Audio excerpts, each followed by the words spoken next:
Monsieur l'ambassadeur, donc il y a maintenant un quart de siècle que ce prix Grand Atlas existe. Que pensez-vous de cette odyssée intellectuelle et littéraire?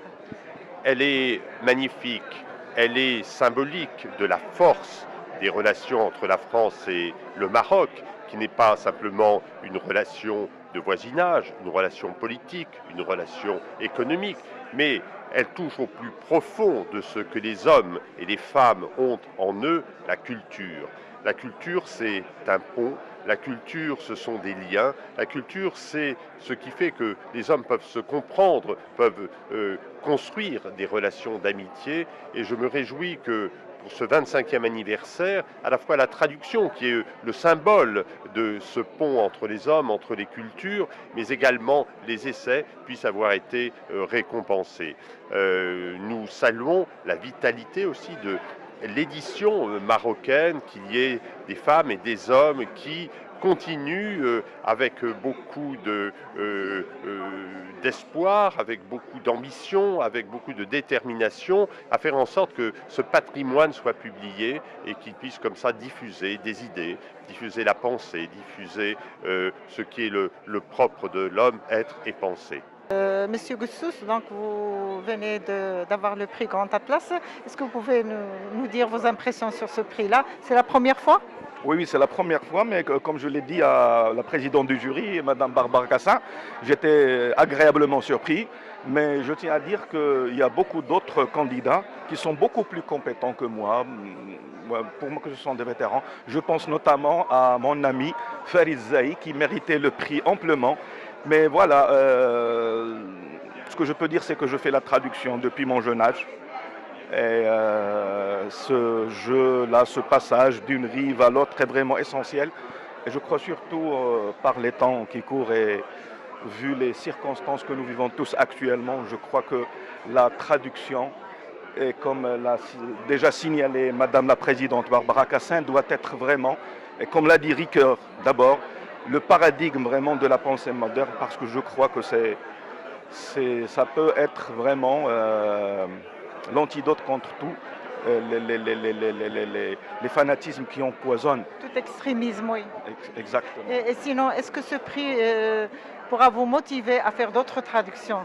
Non, je suis déjà motivé, madame, parce que c'est un vice que j'ai dans le sang. J'ai toujours été passionné par ce passage d'une langue à l'autre, d'une culture à l'autre, etc. Je la pratique tout le temps. C'est Chentouf, donc vous avez gagné aujourd'hui le premier prix Grand Atlas. Vos impressions d'abord, est-ce que c'est la première fois? Oui, c'est la première fois et ce prix vraiment restera gravé dans ma mémoire. C'est mon premier chemin vers la traduction et ça, c'est ma première traduction vraiment. Je remercie vraiment les organisateurs et je remercie les éditions Toubkal, mes éditions préférées qui ont fait un grand travail. Qu'est-ce qui vous a encouragé c'est-à-dire à traduire ce livre-là? Puisque vous dites que c'est la première fois que vous traduisez. La traduction d'un livre. Bon, c'est vraiment mon travail sur la philosophie. Mais comme j'ai trouvé un livre de Blanchot, L'écriture du désastre, qui travaille sur l'interdisciplinaire entre la philosophie, entre l'art, la poésie, le récit, je me suis demandé pourquoi on ne lit pas ce genre d'écriture. Oui. L'objectif premier était de refaire lire Blanchot dans la langue arabe. Et vous avez réussi le pari comme on voit là. Oui. Je... Cela mérite, parce que Blanchot vraiment mérite de se voir autrement. Parce que vraiment, il a traumatisé ses amis, il a traumatisé ses critiques, comme Lévinas, comme Derrida, comme Jean-Luc Nancy. Mais au Maroc, dans le monde arabe, il n'est pas lu. Donc il fallait que je lise tous ces travaux pour que je puisse accéder à son amalgame, son travail d'écriture qui est une écriture du désastre avec un son qui est un paradigme de son itinéraire vers la parole infinie en tant que valeur absolue. C'est beaucoup, donc vous gagnez aujourd'hui le prix Grand Atlas. Que représente ce prix pour vous qui écrivez en plusieurs langues? Vous écrivez en arabe, en amazigh, en français. Donc le prix Grand Atlas francophone, qu'est-ce qu'il représente pour vous?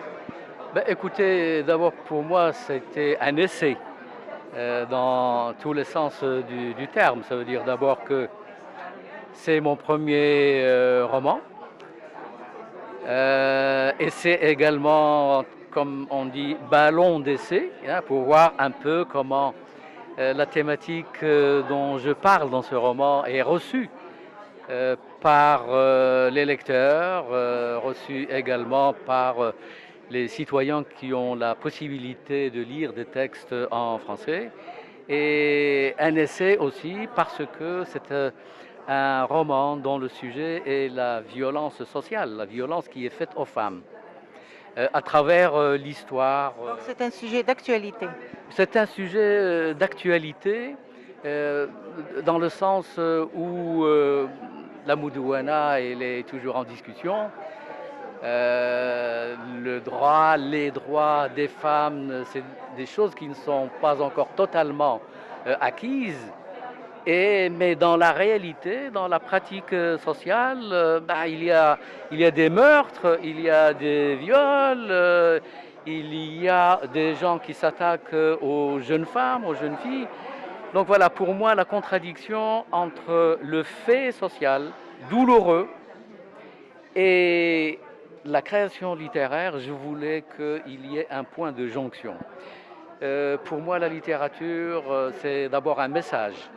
S'il n'y a pas de message social fort, Sartre disait c'est des bibelots d'inanité sonore. C'est juste bibelots, on parle comme ça, mais ça n'a aucun sens. Donc pour moi, la littérature doit avoir un sens. Et la littérature doit donc prendre à bras-le-corps les vrais problèmes de notre société. Voilà. Et sinon, ce prix Grand Atlas, qu'est-ce qu'il apporte pour l'écriture marocaine francophone? Oui, je pense au moment où, au Parlement, par exemple, on a voté une loi contre l'usage de la langue française dans les administrations publiques, au moment aussi où le livre francophone n'est pas primé au niveau du prix de ministère de la Culture. Donc voilà, on est un peu en vase clos, on est un peu marginalisé, mais nul ne peut prétendre que le français est totalement étranger.